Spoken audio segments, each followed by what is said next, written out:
You are looking at Julian's pronunciation guide, where we look at how to pronounce better some of the most mispronounced words in the world, like this other curious word. But how do you say what you're looking for today?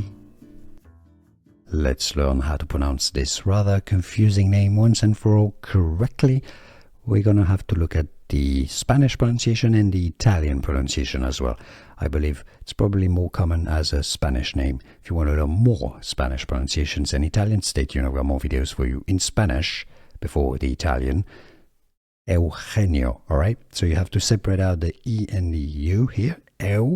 Eugenio. Yes, the G here is pronounced more like a J, like a J, because it's before an E. So if you cannot pronounce H, you can replace it with an H sound in English. Eugenio, you could say.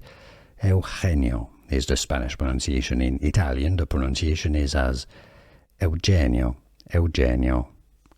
In English, Eugenio, if it's somebody of Spanish-speaking origin, Mexican, Spanish, South American, or Eugenio, if it's Italian. At least now, you know it all about the pronunciation. See you soon. Here are more videos on how to pronounce more confusing words and names too many mispronounced. Like this video if you found it useful. I appreciate your support. I'll see you soon and thanks for watching.